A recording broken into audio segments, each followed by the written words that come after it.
The rope creaked in the morning wind. 1946, Marcus Garvey Park, 6:23 a.m.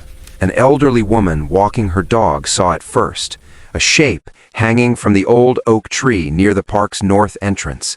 At first, she thought it was clothing, someone's laundry blown into the branches. Then she got closer, and she started screaming. NYPD arrived at 6:47 a.m. Detective Robert Walsh was the first to reach the tree. What he saw made him stop walking, made his breath catch, made him understand that this wasn't just a crime scene. This was a message. A young black man, maybe 19, maybe 20, hanging from a noose tied to a thick branch, his feet 3 feet off the ground, his head tilted at an angle that made it clear he died slowly, painfully. He was wearing a Columbia University sweatshirt, khaki pants, one shoe missing. His hands showed deep rope burns. He'd fought, struggled, tried to free himself. But 5 men had been stronger than one teenager. Pinned to his chest was a note, handwritten in crude block letters. Coloreds, know your place. Walsh looked around the park. Early Sunday morning, nobody around. But this tree was visible from 3 different streets. Whoever did this wanted people to see, wanted the message to spread, wanted Harlem to know that even in New York City, even in 1946, the terror could reach them. This was a lynching, in Harlem, in the North. The boy's wallet was still in his pocket. Walsh pulled it out with shaking hands. Columbia University student ID. Name, Thomas Johnson. Walsh felt the blood drain from his face. Not Johnson. Please, God, not that Johnson. His partner, Detective Sullivan, walked up. Who is he? Walsh's voice was barely a whisper. Thomas Johnson. So, we got an ID, we notify. His uncle is Ellsworth Bumpy Johnson. The 2 detectives stood in silence, both understanding immediately what this meant, what was about to happen. Sullivan looked at the body, at the note, at the evidence of murder that was impossible to miss. What do we write in the report? Walsh stared at the ground for a long moment. He thought about his 20 years on the force, about the oath he'd taken, about justice and law and everything he was supposed to represent. Then he thought about the reality. 5 white men had lynched a black teenager, and even if Walsh arrested them, even if he somehow identified them and brought charges, no jury in 1946 would convict them. The system would fail, the way it always failed. Suicide, Walsh said finally. But I said suicide. Walsh looked at his partner. His voice was harder now. We write suicide, we file it, we notify the family, and then we stay out of whatever happens next. You think Bumpy Johnson will? I think those 5 men just signed their own death warrants, and I think the best thing we can do for everyone is look the other way. Sullivan was quiet, then nodded. Suicide. Got it. They cut down Thomas Johnson's body, loaded it into the coroner's van, filed the paperwork, and waited for the storm they knew was coming. Thomas Johnson was 19 years old, first-year student at Columbia University, pre-law. He wanted to be a civil rights attorney, wanted to fight injustice in courtrooms instead of on streets.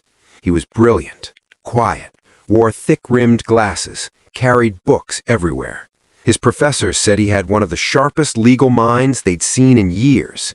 Thomas lived with his mother, Ruth Johnson, Bumpy's older sister, in a modest apartment on 135th Street. Every Sunday morning at 6 a.m., he'd walk through Marcus Garvey Park to get to Abyssinian Baptist Church. Same route, same time. Someone had been watching, planning, waiting for the right moment. The KKK in 1946 wasn't just a Southern problem. Secret cells operated in northern cities, New York, Chicago, Boston. They met in basements and warehouses, wore respectable faces during the day and white hoods at night. In Harlem, a 15-man cell met every other Friday in a warehouse on East 98th Street. They worked normal jobs, mechanics, factory workers, store clerks.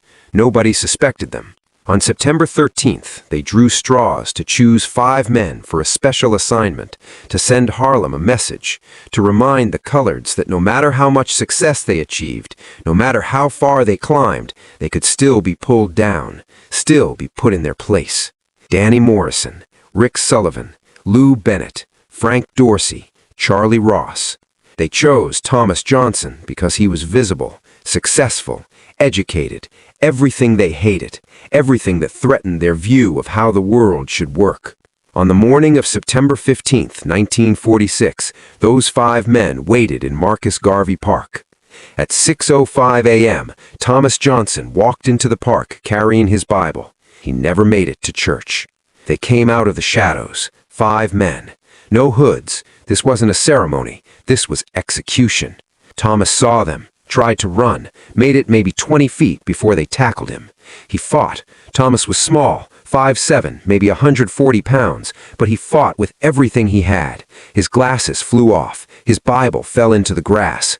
5 grown men held him down. Danny Morrison pulled rope from his coat, the same rope he'd practiced tying nooses with at their last meeting. Thomas was crying, "Please, I didn't do anything. Please." Charlie Ross hesitated. For just a moment, he saw what they were really doing, not punishing a criminal, murdering a teenager, someone's son. But Danny threw the rope over the oak tree branch, put the noose around Thomas's neck, and pulled. The other 4 joined him. Thomas's feet left the ground. He kicked, gasped. His hands clawed at the rope around his neck, leaving burns that would be visible when the police found him. It took 4 minutes. 4 minutes of struggling, of suffocating, of dying slowly, while 5 men held the rope and watched. When Thomas finally stopped moving, they pinned the note to his chest. "Coloreds, know your place." Then they walked away, back to their lives, their families, their normal Sunday mornings, confident that nothing would come of it, that the police would look the other way, that Thomas Johnson was just another dead colored boy in a city full of them. They had no idea what they'd just unleashed. Bumpy Johnson received the phone call at 7:12 a.m. Illinois Gordon's voice was shaking. "Boss, it's Thomas, Ruth's boy. They found him in Marcus Garvey Park. He's gone." Bumpy didn't respond. Couldn't. The phone felt heavy in his hand. "Boss? How?" Bumpy's voice was flat, emotionless. "They're saying suicide. But boss, there was a note. KKK." Bumpy hung up without another word.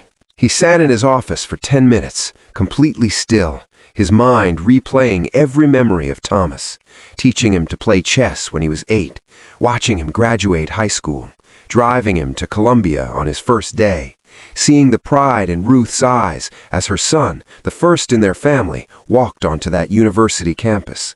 Finally, Bumpy stood, put on his coat. "I'm going to Ruth's." Ruth Johnson lived 4 blocks away. When Bumpy arrived, she was sitting on her couch, surrounded by neighbors trying to comfort her. But comfort doesn't work when your only child has been lynched. Ruth looked up when Bumpy entered. Her eyes were red, destroyed. "They took my baby." Bumpy sat next to her, took her hand. "I know. The police said suicide, said Thomas hung himself. My boy would never." "It wasn't suicide." "Then what?" "It was murder. 5 men. KKK." Ruth's body shook with sobs.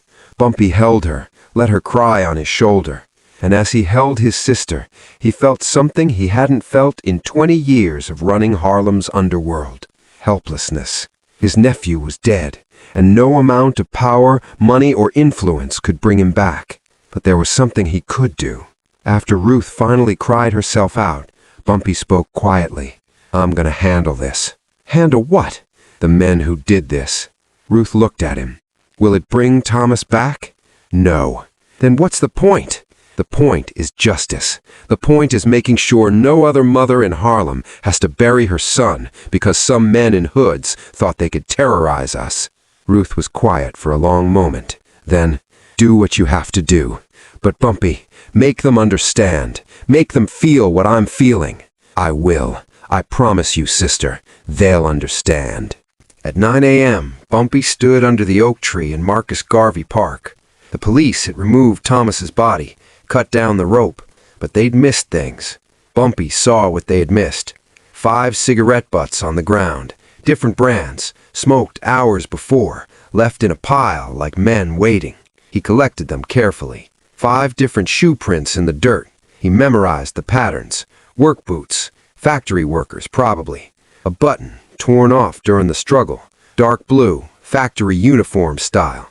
And something else, a matchbook, half burned, from O'Malley's Tavern on East 96th Street, outside Harlem, a white neighborhood. Bumpy took everything. Then he circled the park, looking for anyone who might have seen something. At the north entrance, he found him, Curtis, an elderly homeless man who slept on a bench most nights, the kind of person people looked through, invisible. Bumpy sat down next to him. Curtis? Curtis tensed. Mr. Johnson, I don't want no trouble. You won't get trouble. You'll get money and protection. Just tell me what you saw this morning. Curtis glanced around nervously, then leaned closer. 5 white men. They came round 5:30 this morning, before sunrise, sat by that tree, smoking, waiting. I heard them talking, laughing about teaching some uppity Columbia Negro a lesson. Did you hear names? Just one, the tall one with the dark hair. Others called him Danny. Danny what? Didn't catch a last name, but I heard where they were going after. O'Malley's Tavern. Said they always celebrated there after their work. Bumpy handed Curtis $200. You never saw anything. You weren't here, understand? Curtis nodded. The money disappeared into his coat. He left the park quickly. Bumpy returned to his office, made a phone call to Joey O'Brien, a bartender who owed him favors. O'Malley's Tavern. There's a group that meets there. White men. Probably came in early this morning, celebrating. I need names. 3 hours later, Joey called back. Got 'em. 5 guys came in around 7:30 a.m., drunk already, loud, bragging about taking care of business in Harlem. Names: Danny Morrison, Rick Sullivan, Lou Bennett, Frank Dorsey, and Charlie Ross. Bumpy wrote the names down carefully. They regulars? Yeah, come in every other Friday night, meet in the back room with about 10 other guys, real secretive. My boss says there's some kind of club. What kind of club? Joey's voice dropped. The kind that wears hoods, if you know what I mean. Bumpy knew. Thanks, Joey. You've paid your debt. By 8 p.m. on day 2, Bumpy had complete files on all 5 men, where they lived, where they worked, their families, their routines, everything. He called his 4 most trusted men to his office: Illinois Gordon, Willie Lee, James Quick Jackson, and Marcus Cole, men who'd been with him through wars, through prison, through hell. 5 names, Bumpy said quietly. They lynched Thomas. Now they pay. 7 days, 5 men. Each one understands what they took from my sister, what they took from Harlem. He handed out assignments, surveillance, equipment, planning. And when this is over, Bumpy continued, we're burning down their whole operation. Every man in that KKK cell disappears. They think they can bring Southern terror to Harlem? We're going to teach them that Harlem doesn't scare. The 4 men nodded. They'd known Thomas, watched him grow up. This wasn't just business. This was family. One more thing, Bumpy said. Document everything. Photographs, evidence. I want proof of what they did. So if anyone asks later, we can show them exactly why these men had to pay. Danny Morrison worked at an auto repair shop in the Bronx, lived alone in a small house with a garage. On September 17th at 8 p.m., Danny was in that garage working on his car when his world ended. 3 men entered through the side door. Danny didn't recognize them, didn't have time to react. They moved like professionals, silent, efficient. One hand over his mouth, the other arm twisted behind his back. Danny tried to fight. He was strong, worked with his hands, lifted engines daily. But these men knew what they were doing. They bound his hands with rope, the same type of rope Danny had used on Thomas. Then Willie Lee threw another rope over the garage's ceiling beam. Danny's eyes went wide. He understood. He tried to scream against the gag, shook his head violently. His eyes were pleading, but Willie's face was stone. You know what you did. You know why we're here. They put the noose around Danny's neck. Then they lifted him, slowly. Let him feel the rope tightening. Let him kick and struggle and feel the panic of suffocating.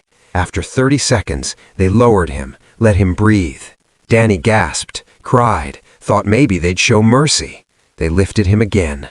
3 times they did this, pulling him up, letting him suffocate, dropping him just before he'd pass out, pulling him up again, teaching him what Thomas had felt in those final 4 minutes. On the 4th time, they left him hanging. They also set up a camera, took photographs, evidence that this had happened, that justice had been served. When Danny's wife found him at 6 p.m. the next day, there was a note pinned to his chest. 1 down, 4 to go. You knew your place. Now you're in it. Harlem remembers. Thomas Johnson. Rick Sullivan was more careful after hearing about Danny, started looking over his shoulder, locked his doors. But he still had to work, still had to go to his job at the factory, still had to come home to his garage where he kept his tools. On September 18th, Rick came home from work at 5:30 p.m., went to his garage to fix a broken lawnmower. He didn't notice that someone had been inside earlier, didn't notice the faint smell of gasoline, didn't notice that his emergency exit, a window he always kept unlocked, had been nailed shut from outside. Rick worked for 20 minutes. Then he heard something behind him. He turned around, saw liquid spreading across the concrete floor. His gasoline can was tipped over, but he hadn't touched it. Then he understood. This wasn't an accident. Rick ran for the door, pulled the handle, locked from outside. He spun toward the window, ran to it, pulled. It wouldn't budge. Nailed shut. Panic rising, Rick grabbed a wrench, started pounding on the door. That's when he saw it, coming through the mail slot. A lit match. Rick screamed, "No!" The match fell into the gasoline. The garage exploded in flames. Rick threw himself at the door. The old wood splintered on his third impact. He fell through onto the driveway, his entire body on fire. Neighbors ran over with blankets, beat out the flames, called an ambulance. Rick survived. Barely. 60% of his body was covered in third-degree burns. His face was melted, unrecognizable. He'd spend 8 months in the hospital, the rest of his life in bandages and constant pain, unable to work, unable to have anything resembling a normal life. The fire department found a note outside the garage, pinned to the mailbox, untouched by flames. 2 down, 3 to go. You burned crosses to terrorize families. Now you know how fire feels. Thomas felt this too. Lou Bennett was a hunter, loved the outdoors. So when he told his wife he needed to get away from the city after hearing about Danny and Rick, she understood. What Lou didn't know was that Quick Jackson and Marcus Cole had been following him for 2 days, knew his plans before he did. On September 19th, Lou drove 3 hours upstate, parked at a remote trailhead, started hiking into the woods. He'd been walking for an hour when the sounds started. Footsteps behind him, always just out of sight. Lou turned around, saw nothing but trees. He kept walking. The footsteps matched his pace. Lou walked faster. The footsteps did too. Then he heard it, a voice, distant, echoing through the forest. Lou. He froze. Lou Bennett. The voice seemed to come from everywhere, from the trees, from the ground, from inside his own head. You helped kill Thomas Johnson. Lou ran, sprinted through the woods, off the trail, deep into the wilderness. For 3 days, Lou wandered those woods. Quick and Marcus took turns, following at a distance, making sounds, leaving signs that someone was watching, never letting Lou rest, never letting him feel safe. Every time Lou tried to sleep, he'd hear the voice. Every time he found a stream, he'd see movement in the shadows. Every time he thought he was alone, he'd hear footsteps. On the 3rd day, Lou was broken, delirious, crying, begging trees for forgiveness, talking to Thomas Johnson's ghost. Search parties found him on September 22nd, wandering in circles, dehydrated, traumatized beyond description. Doctors couldn't explain it. No injuries beyond dehydration, no drugs in his system, just psychological trauma so complete that Lou would spend the next year in a psychiatric facility, still hearing the voice in his dreams. In his hand, a note. 3 down, 2 to go. You hunted a boy like an animal. Now you know what it feels like to be prey. The woods remember. Frank Dorsey was terrified. 3 of his friends destroyed in 5 days. He moved his family to a hotel. figured they'd be safer away from home. But Illinois Gordon had been watching Frank for 6 days, knew exactly where he'd moved, knew his routine, knew when the hotel room would be empty.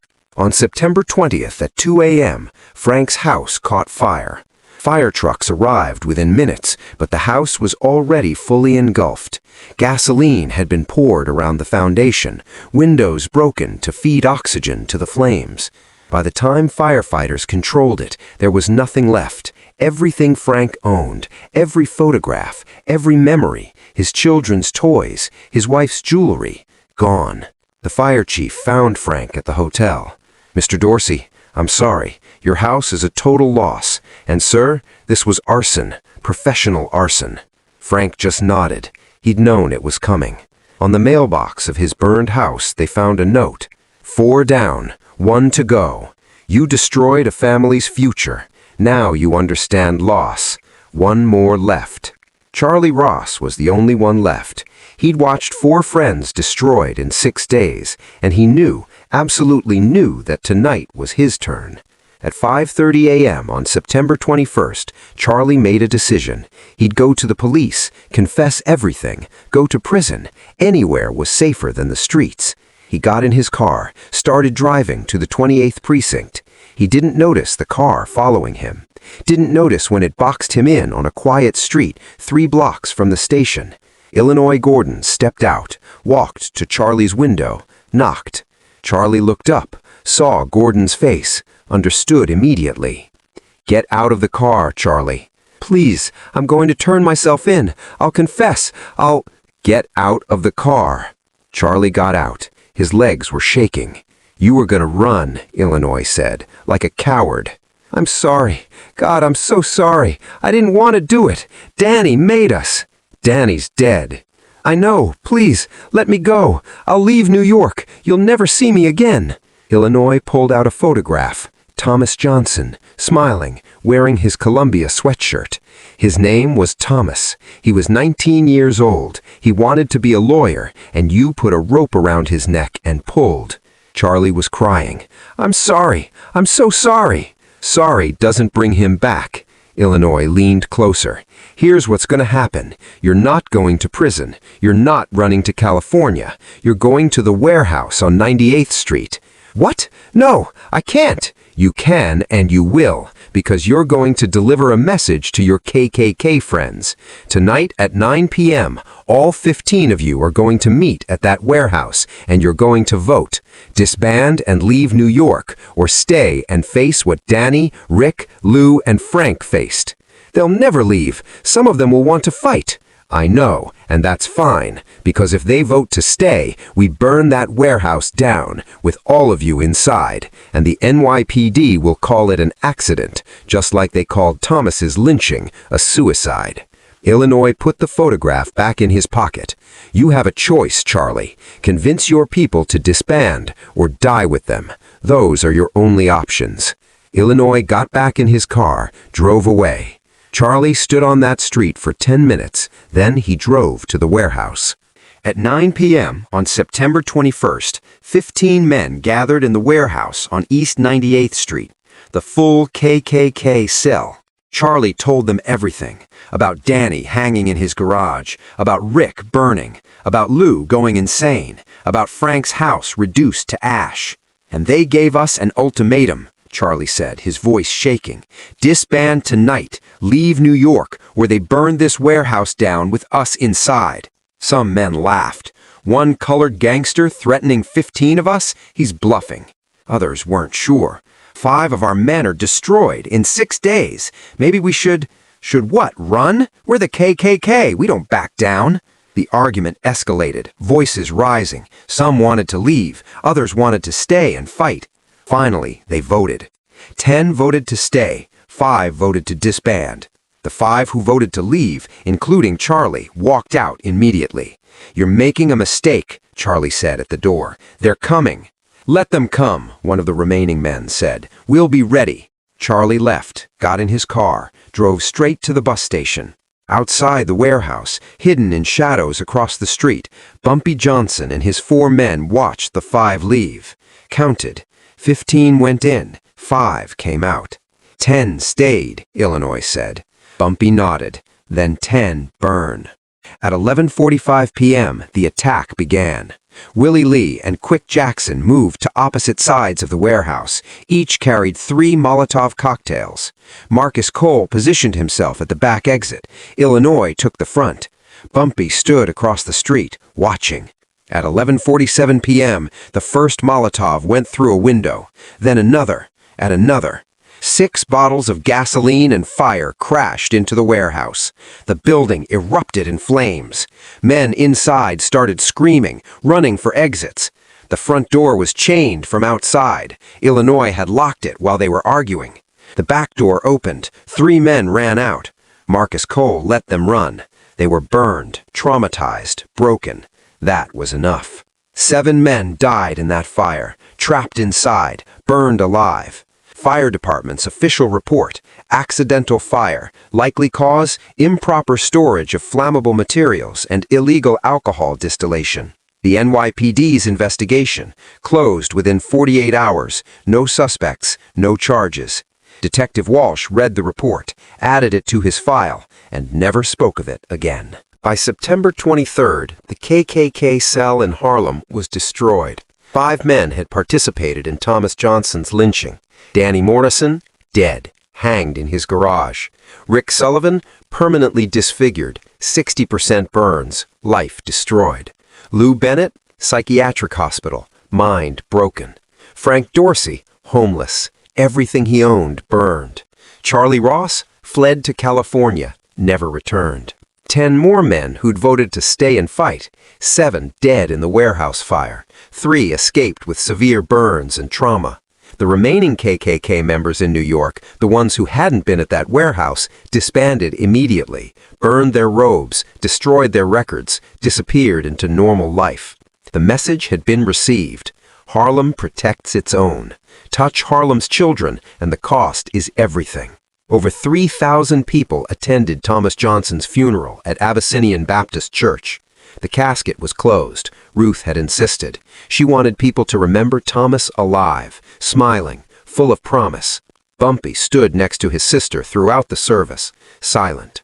His face showed nothing, but his eyes carried weight that nobody else could see. As the casket was lowered into the ground, Bumpy placed something on top. A photograph. Thomas in his Columbia sweatshirt, holding a law book, smiling. And 5 other photographs. Danny Morrison hanging, Rick Sullivan's burned face, Lou Bennett being carried from the woods, Frank Dorsey's destroyed house, the warehouse burning. Underneath, a note. Thomas, they paid. All of them. Every man who touched you. Every man who supported them. Harlem delivered justice. Rest easy, nephew. Your mother is safe. Your neighborhood is safe. Nobody will do this again. I promise. Uncle Bumpy.